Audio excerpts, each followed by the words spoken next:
are restricting access around campus. One student is using her passion for baking to start her own business from home. And a class with only 2 students is growing over 2,500 plants just in time for the holiday season. Broadcasting from Swanson Studios, you're watching Mustang News. Hello and welcome to Mustang News. I'm Graciela Bragg. And I'm Andrew Idinsky. Here are today's top stories.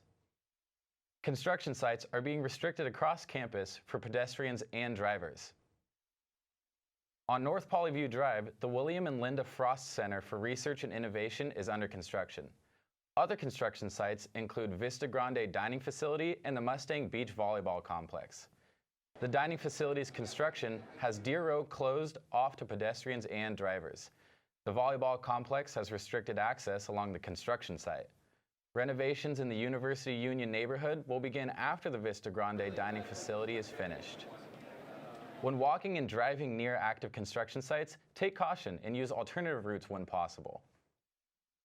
Student Layla Stoudenborough is using her talent for baking to help parents connect with their Cal Poly students from miles away. Reporter Leanna Newby has more on the story. Since she was young. At the start of this year, she found a way to use her passion to spread joy to Cal Poly students. So I've always loved decorating cakes, and this year I decided to start a business where I make and decorate cakes and cupcakes and deliver them to students, mostly on campus, but off campus as well. She collects orders through Facebook, mostly from the Cal Poly Parents page. She asks the parent about the flavor, frosting, and design of each cake. Her most popular order from the parents are birthday cakes.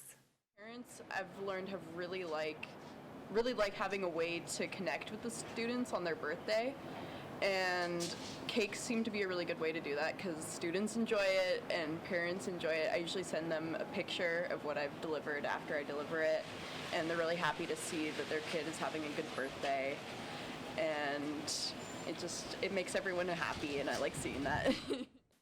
Once she has an order, she collects her ingredients and bakes the cake. Then she delivers the order to the student at their home. So it's just kind of a win-win for everyone because it's something that's so enjoyable for me to do, and for kids when I deliver it to them, they seem really happy and parents seem really happy. So it just seems like a very positive idea for a business. For MNTV, I'm Leanna Newby. Stoudenborough hopes to extend her business to students on campus looking to surprise their friends with a sweet treat. It may not be December yet, but students in the Poinsettia class have been hard at work since June to get them ready in time. Reporter Lauren Wallachy has more on how students are preparing. The Poly Plant Shop grows poinsettias annually, but this year the students are in an enterprise class rather than an enterprise project. This means the growing and maintenance of the poinsettias isn't completely dependent on students. When it's a project, it's a big responsibility. You're here all summer, you should be here during the breaks, and it's just all on you. The work on the poinsettias started in June, and the students expect to produce over 2,500 flowers. Basically, we're doing graphical tracking on how tall they are, so that way we know whether they need more light or less light or to be spaced differently. Although the flowers are just starting to show color, by December they should be in full bloom. But red poinsettias aren't all the students are growing. That's what we really love to do here, is to grow the assortment, and that's what our customers who come during open house love to see and buy. Some of the poinsettias are soft pink, red speckled with pink, and orange, among other varieties. Poinsettias will be sold at open house on December 6th and 7th at the Poly Plant Shop. We find the same people have been buying from us or from this project for years and years and years and years. Prices range from $5 to $50 depending on the size. $50 or something probably either that was started really early in June or maybe even left over from the year before and taken care of all winter, spring through summer and made absolutely perfect. If you take care of them, poinsettias can show color for a long time. I really think you should get rid of poinsettias about a week after Christmas and buy new ones the next year. For Mustang News, I'm Lauren Wallachy. For more information on the prices and hours, visit the Facebook page at Poly Plant Shop.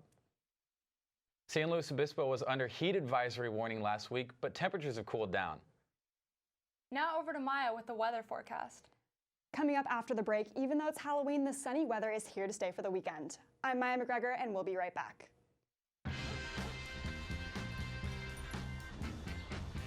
When we adopt a shelter pet, we discover they're a unique mix of all kinds of things. Come on, Drew, spot me on this last one. There it is.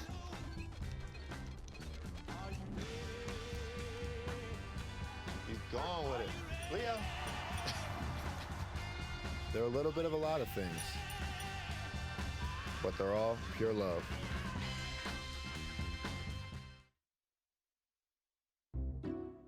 I'll never forget the day our landlord called and said, read your lease. No pets allowed. My owner tells him my dog ate the lease, but that didn't work. And now I'm stuck in a shelter. But this pit bull is ready for a new crib. I'm loving, loyal, and play well with others. So don't be intimidated by all my muscles, because the biggest one I have is my heart. That's right, I said it.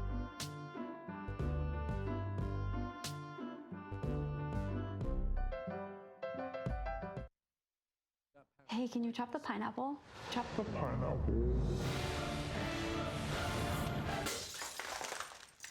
Nope, I'm high. How about I wash off the grapes?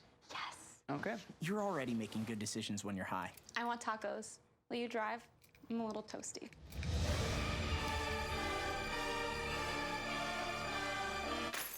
Nope, I'm high. Let's order in. Don't make an exception when it comes to driving. If you feel different, you drive different. Hello and welcome back to Mustang News. I'm Maya McGregor with your Halloween weather forecast. Today is a beautiful day with a high of 78 and a low of 45. We'll see clear, sunny skies all day with only 17% humidity. There will be a bit of a breeze though, with winds coming in at 10 to 15 miles per hour. And like I said, if you're going trick-or-treating tonight, you should bring a light jacket because temperatures will drop down to a low of 45. And heading over to North County, we've got mid-70s through Paso, Creston, and Toscadero, and Santa Margarita. Those temperatures are going to drop though, and it will get pretty chilly with lows in the mid to low 30s. Over in South County, the highs will be in the low 70s in Arroyo Grande, Guadalupe, and Vandenberg. But more inland, it'll warm up to the mid-70s in Nipomo, Santa Maria, and Orcutt. Moving on to the beaches, Cayucas will be the warmest with a high of 76, and it will cool down to the low 70s in Avila, Pismo, and Oceano. Looking to the rest of the week, we have clear, sunny skies with highs in the mid to low 70s and 80s through Monday. That's all I have for your weather forecast. Now on to Garrett with your Cal Poly Sports update. Thanks, Maya. Well, it's almost time for the most anticipated game at Cal Poly all year, the Blue-Green Rivalry soccer match against UC Santa Barbara. This will be the first Big West Conference match between Cal Poly and UCSB. UCSB did win a non-conference match earlier in the year at a final score of 3-1. Sophomore midfielder Andrew Robertson discussed what this game means to the team as well as the Cal Poly community. I'm most excited for all the fans, obviously, because usually at our games we maybe get a couple hundred fans, but this one is super high profile. It's one of the biggest rivalries in the nation, so we'll get 10, 11, 12,000 people at the game, and I'm really looking forward to their energy. Just having all those people yelling at you, because in our stadium, all the fans are in close proximity to us. So they're really close, they're right on top of you, and when there's a hard tackle or a good play and they're yelling at you, you just feel all the, like I said, all the energy that they bring, and it just makes you want to play even harder. While Santa Barbara won the previous matchup, Cal Poly will have home turf advantage and have won 6 of their last 8 matches at home this season. The game is set for a kickoff at 5 o'clock Saturday in Spanos Stadium. So you guys able to catch the huge lines of students trying to get a ticket outside the Art Center? You know what, Garrett? Unfortunately, I did. And when I do say unfortunately, because you can't buy tickets anywhere. Instead, you got to go, if you're looking for one, $12 ticket, box office right before the game. And while it's unfortunate that people can't get a ticket anymore, that does mean the stadium's going to be packed. You know, a lot of people in the stands, a lot of energy, a lot of characters in the stand, and you know how that goes. Oh, yeah. And like you said, a lot of energy with this stadium packed. There's also going to be a lot of tortillas flying. When you said you saw a character, I remember you mentioned a story earlier. Tell me about this guy you saw. Yeah, so a couple years ago, I happened to be at the game. I saw this guy dressed head to toe, American flag overalls, American flag cowboy hat. The guy was from Austria. He asked me if he fit right in. I told him I'd have no idea. You know, I think some people who have the courage to do that, I mean, they just bring an extra level to that. Also, when we're talking about, you know, the home field advantage too, I saw a statistic. We got a 58% chance on winning, or a 58% chance win rate. So Hopefully, we can bring back that final game dub. Yeah, hopefully they can keep it up. Coming up after the break, the details on some Halloween activities in downtown SLO. We'll be right back. Meals on Wheels gives me a chance to be totally selfless. More than the food itself, a lot of seniors don't have family. So just to have someone to talk to, just to say, hey, how was your day? That means so much more than a meal could ever mean. We have to look outside of ourselves to be that lifeline to other people. It's worth it.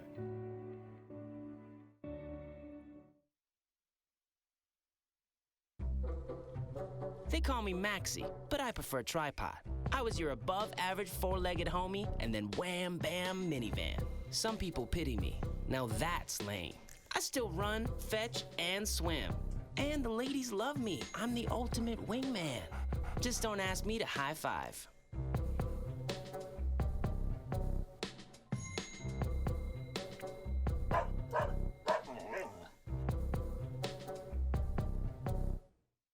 If you don't have any plans for Halloween, don't worry. Reporter Taylor Garvey has everything you need to know about the festivities happening tonight in downtown San Luis Obispo. Halloween is here, but trick-or-treating is looking a little different this year in downtown San Luis Obispo. Businesses are opening their doors and decorating their shops with spooky ghouls and cobwebs as they prepare for a parade of kids looking for a sweet treat. Almost half of SLO's residents are made up of college students, and those students usually aren't looking to spend their Halloween nights giving out candy. This alternative provides a safe and communal solution to all the little witches and ghosts with a sweet tooth. I think it's a more multi-stop, secure plan versus residential neighborhoods. You got lots of college kids going out and about, and maybe not receiving trick-or-treaters. Whereas here, it's literally every other door you're stopping in and getting candy and meeting friendly faces. Businesses in the past have been eager to participate in this growing event because it supports a sense of community. Some of these shop owners' favorite part of the holiday is to make a kid's night by complimenting them on their costume. I think that it's also just an awesome opportunity for the local businesses to kind of be a part of the community and kind of take part in some of the festivities as well.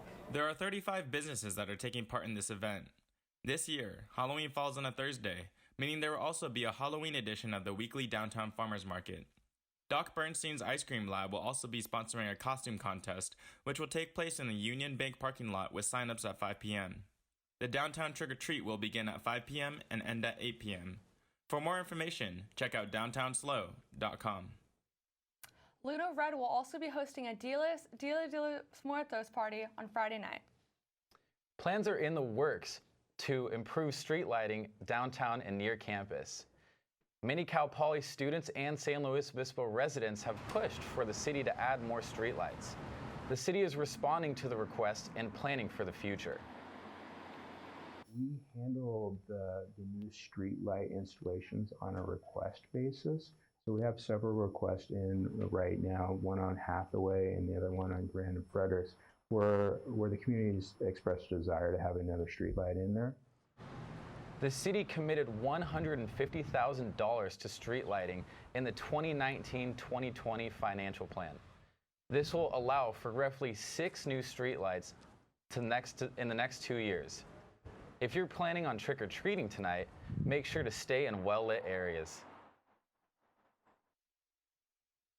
Thank you for tuning into this edition of Mustang News. I'm Andrew. And I'm Graciela Bragg. For full coverage on campus coverage, go to mustangnews.net. Have a great weekend and happy Halloween.